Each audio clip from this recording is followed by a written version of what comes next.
Olá, boa noite. Eu sou Carlos Eduardo Cunha e está começando agora o Jornal da Justiça desta terça-feira, 11 de abril. O ministro Ricardo Lewandowski está oficialmente aposentado do Supremo Tribunal Federal. Ao longo de 17 anos, Lewandowski foi relator de processos relevantes para a sociedade, como, por exemplo, o da política de cotas raciais em universidades públicas. Esse é um dos destaques de hoje. E você acompanha também nessa edição. Tribunal Superior Eleitoral e tribunais regionais eleitorais se reúnem para planejar as eleições municipais de 2024. Superior Tribunal de Justiça vai decidir se a Itália será intimada a fornecer a íntegra do processo contra o ex-jogador Robinho. E ainda, Conselho Nacional de Justiça aprova a reserva de vagas para a contratação pelos tribunais estaduais de mulheres em situação de vulnerabilidade.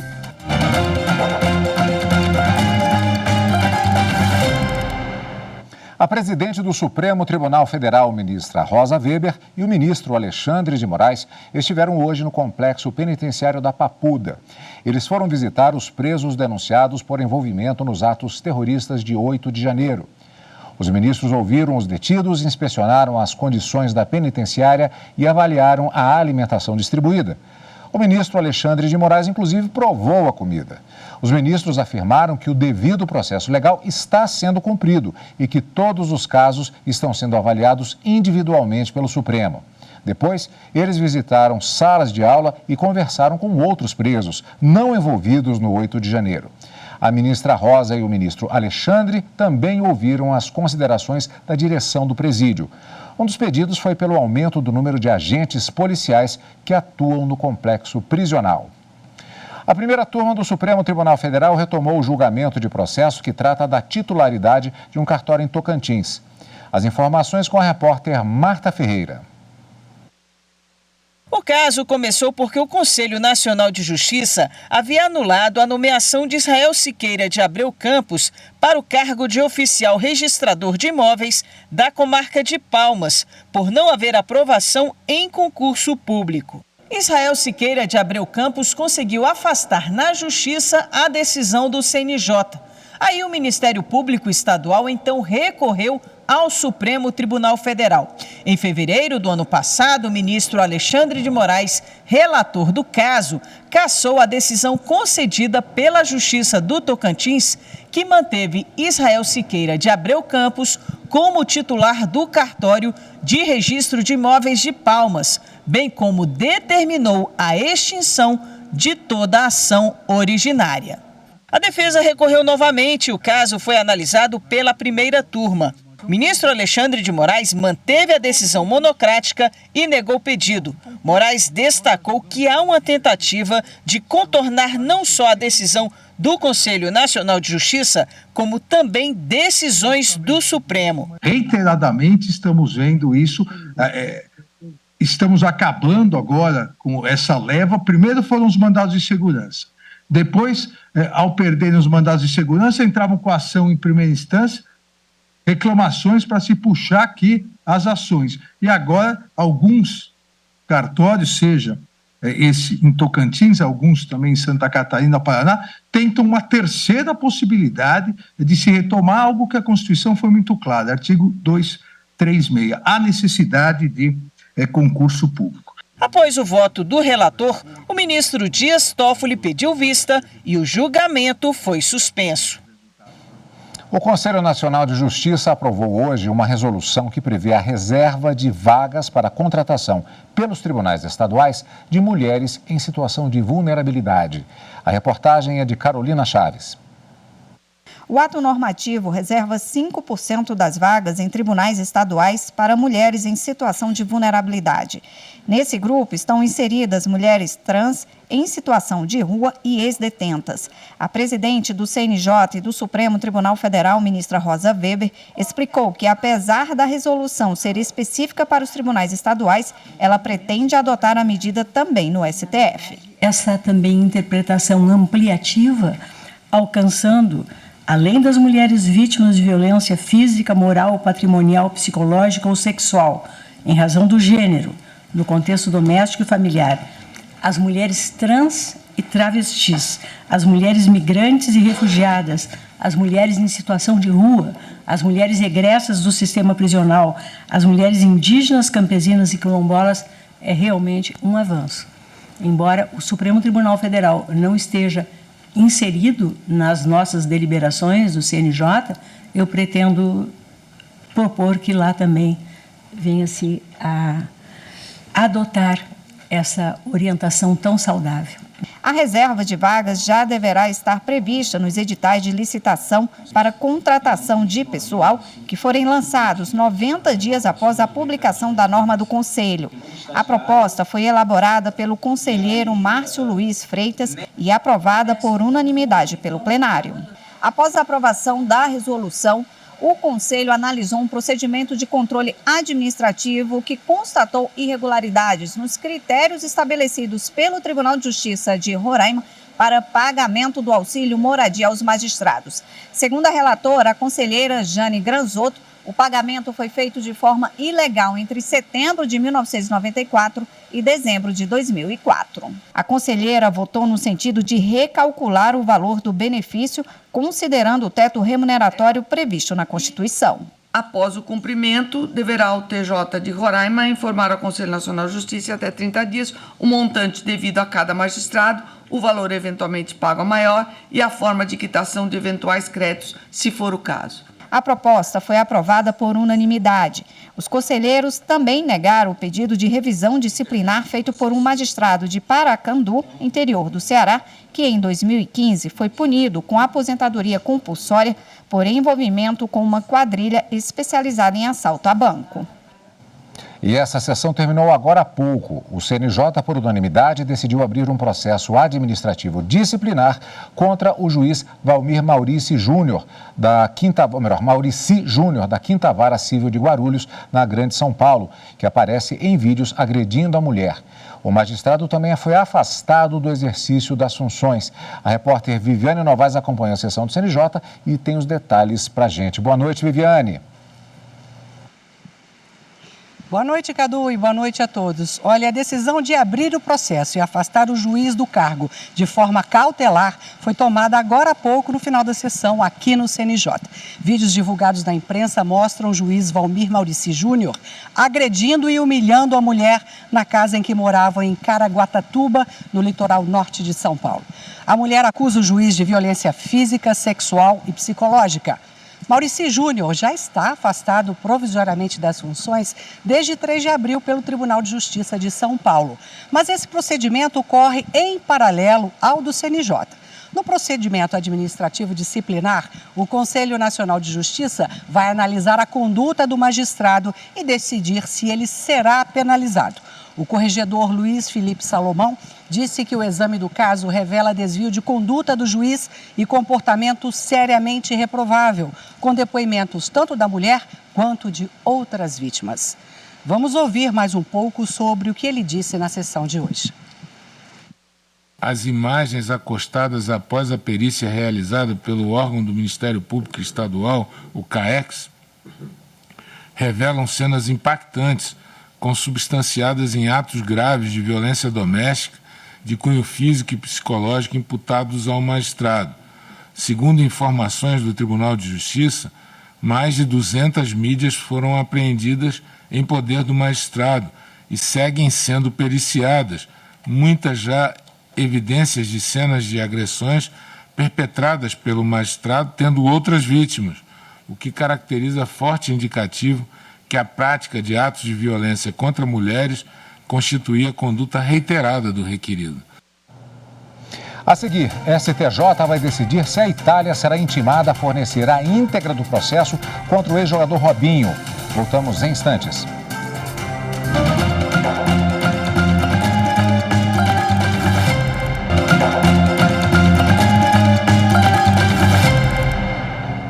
A Corte Especial do Superior Tribunal de Justiça vai decidir se a Itália será intimada a fornecer íntegra do processo contra o ex-jogador Robinho.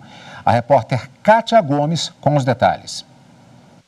A decisão vai ser tomada na sessão do dia 19 de abril, quando será julgado um recurso da defesa do jogador para que o governo da Itália seja intimado a fornecer cópia integral e a respectiva tradução do processo em que o atleta foi condenado a 9 anos de prisão pelo crime de estupro. O agravo regimental foi interposto contra a decisão monocrática do relator ministro Francisco Falcão, que negou o pedido da defesa. Além de encaminhar o recurso para análise da corte, o ministro, atendendo a pedido da defesa, suspendeu o prazo para a apresentação de contestação nos autos. A sessão terá início às 9 horas da manhã, com transmissão ao vivo pelo canal do STJ no YouTube. O Tribunal Superior Eleitoral e tribunais regionais eleitorais se reuniram para planejar as eleições do ano que vem. O Ministério dos Direitos Humanos e da Cidadania também participou do encontro. Mariana Fabre com as informações. Ministros do Tribunal Superior Eleitoral se reuniram com os presidentes dos 27 tribunais regionais eleitorais. Durante o encontro foram debatidos os preparativos para as eleições de 2024. Cadastramento biométrico, renovação de urnas eletrônicas e número de eleitores por sessão foram alguns dos assuntos discutidos. Sugestões para o combate à desinformação também foram apresentadas. O presidente do TSE, ministro Alexandre de Moraes, falou sobre o enfrentamento às fake news na votação do ano passado. O TSE editou várias resoluções para conseguir, para tentar conter o abuso da desinformação, junto com as big techs, as grandes plataformas. Nós fomos pegando ideias, ouvimos, aqui eu criei um grupo de trabalho, ouvimos especialistas, já fizemos várias reuniões com os representantes das plataformas, porque há necessidade de elas se responsabilizarem de alguma forma. O encontro também contou com a participação do Ministério dos Direitos Humanos e da Cidadania. O assunto foi o apoio da Justiça Eleitoral na realização da eleição dos conselhos tutelares, que vai ocorrer em 1º de outubro. Essa colaboração já aconteceu em alguns estados em 2019. E agora, a proposta é colher sugestões dos TRS e criar diretrizes gerais para regulamentar a parceria. Gostaríamos também, então, desse apoio estrutural fundamental da Justiça Eleitoral em todos os estados brasileiros, para que tenhamos aí um grande processo eleitoral. E sabemos que com urnas eletrônicas nós acabaremos também incentivando uma participação maior. O Centro de Formação e Aperfeiçoamento de Assessores e Servidores do TST promove uma série de palestras sobre os julgamentos de ações com perspectiva de gênero. O objetivo é avançar na efetivação de políticas judiciárias em casos envolvendo mulheres. Michele Chiapa. A série de palestras, sempre conduzidas por mulheres, faz parte de um conjunto de ações que vão ser realizadas semestralmente sobre o tema Julgamento com Perspectiva de Diversidade e Inclusão. Segundo dados da OIT, a Organização Internacional do Trabalho, divulgados no ano passado, as trabalhadoras ainda recebem salários 20% menores que os homens. Segundo a ministra da Mulher, Cida Gonçalves, esse é apenas um dos desafios a serem enfrentados por elas. Entra em discussão se ela era uma boa mãe, se ela era uma boa mulher, se ela usava minissaia, porque que ela trabalhava, que os filhos ficavam sozinhos. Portanto, o julgamento, ele sempre é do estereótipo de gênero. Ele nunca é a causa, efetivamente. E esses estereótipos nós não podemos deixar acontecer nos tribunais, em hipótese nenhuma. Porque eles são aqueles que terminam, na maioria das vezes, ou fazendo com que a mulher não se expunha, principalmente na questão da violência sexual e do assédio sexual. Elas não vêm para os tribunais porque elas não têm coragem, primeiro, de denunciar o seu agressor. Segundo, porque quem confia e acredita na palavra da mulher. O evento é voltado para servidoras e servidores que trabalham nos gabinetes dos ministros e tem como objetivo avançar na efetivação das políticas de equidade da Justiça do Trabalho, garantir que o judiciário não reproduza estereótipos e desigualdades, além de superar o machismo estrutural, assegurando o direito à igualdade de gênero nos julgamentos trabalhistas. A importância de reconhecer o trabalho da mulher como algo diferente, próprio dela. As 3 jornadas de trabalho, a condição de cuidadora, a condição de mãe, a condição de profissional, são temas que precisam ser debatidos com ótica própria. Na temática gênero, o ministro Lélio Bentes Corrêa, presidente do Tribunal Superior do Trabalho e do Conselho Superior da Justiça do Trabalho, destacou a recomendação do Conselho Nacional de Justiça para que o Poder Judiciário julgue todos os casos, levando em consideração as particularidades das mulheres. É fundamental lembrar que os debates em torno do protocolo não são nem podem ficar restritos às mulheres. Nós, homens, temos que igualmente dominar os conceitos e a metodologia trazidos pelo documento. A questão do combate à discriminação, ela é uma questão de direitos humanos.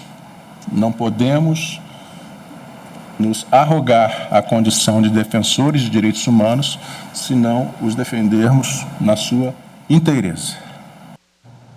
No próximo bloco, a gente fala sobre a aposentadoria do ministro Ricardo Lewandowski. Voltamos já.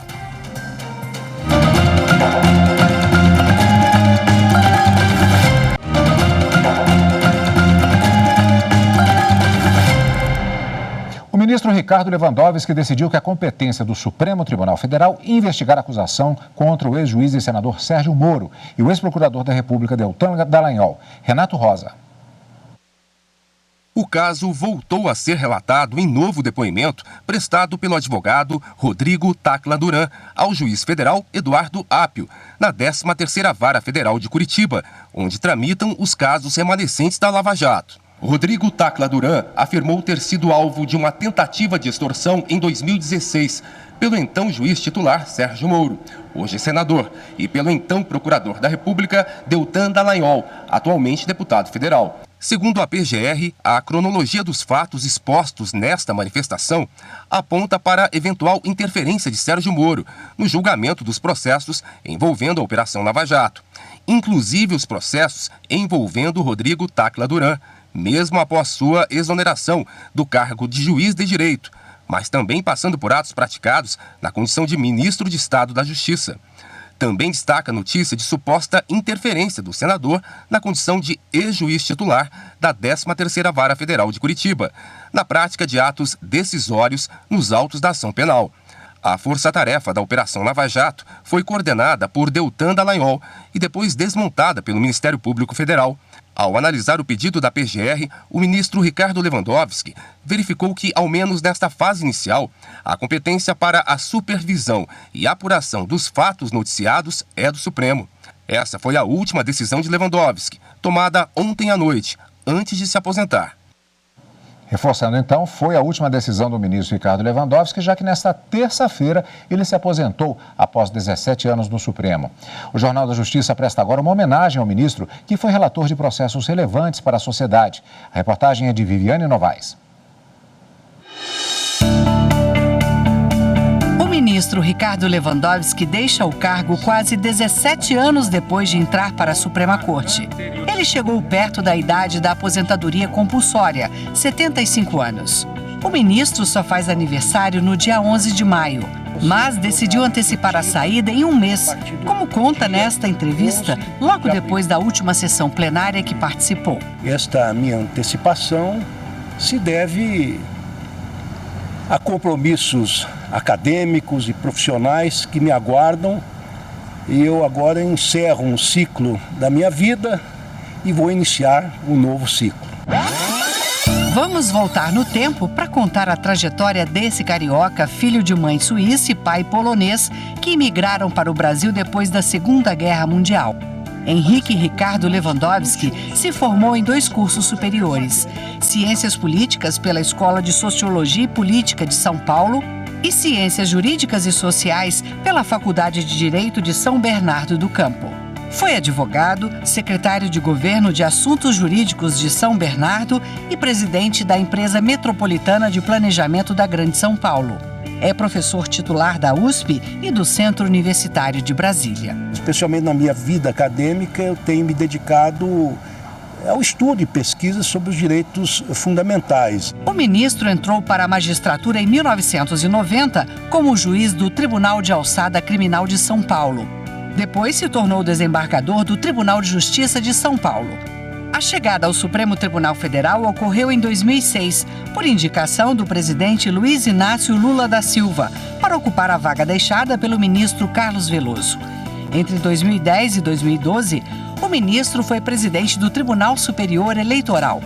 Ricardo Lewandowski se destacou pela defesa da Lei da Ficha Limpa, que impede a candidatura de políticos condenados por um colegiado, ou seja, por um grupo de juízes. Em 2014, assumiu a presidência do STF. Na posse, destacou a independência e a harmonia entre os poderes da República. O judiciário só deve atuar para suprir eventual lacuna normativa ou inércia administrativa em caráter excepcional e provisório, e apenas quando a decisão pretoriana se mostrar necessária e inadiável. 12 dias depois de tomar posse, ele assumiu a presidência da República no lugar de Dilma Rousseff, que viajou para fora do país. No Supremo, Lewandowski foi o revisor da Ação Penal 470 sobre o escândalo do Mensalão, uma referência mesada paga a deputados federais para votarem a favor de projetos de interesse do Poder Executivo. O magistrado também assumiu uma função incomum, mas prevista para o ministro do Supremo, a de presidente do Senado, durante o processo de impeachment da presidente Dilma Rousseff. O ministro defendeu casos de grande repercussão, como o das cotas raciais no ensino público, o Estatuto do Desarmamento e do direito à liberdade de manifestações. Também foi o relator do habeas corpus coletivo, em que se libertou da prisão ilegal milhares de gestantes, lactantes e mães de crianças até 12 anos e de deficientes físicos. Outro processo foi sobre a proibição do nepotismo nos 3 poderes da União. Por sugestão dele, o Supremo editou uma súmula vinculante que veda o nepotismo também nos estados e municípios. Como manda a tradição, ao mesmo tempo em que assumiu a presidência do STF, ele presidiu o Conselho Nacional de Justiça. Foi o responsável pela implantação das audiências de custódia em todo o país. Nesse tipo de audiência, o juiz decide o destino imediato de uma pessoa presa em flagrante no prazo máximo de 24 horas.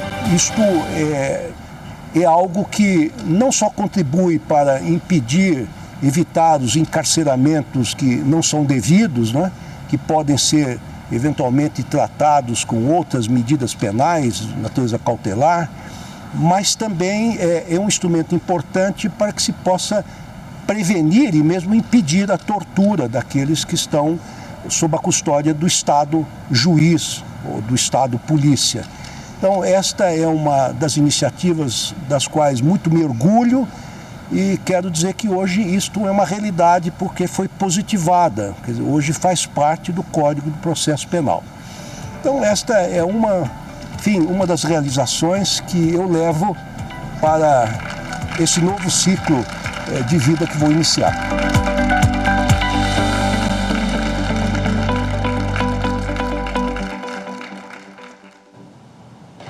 Nesta terça-feira, Ricardo Lewandowski recebeu uma série de homenagens e os ministros do Supremo também se manifestaram.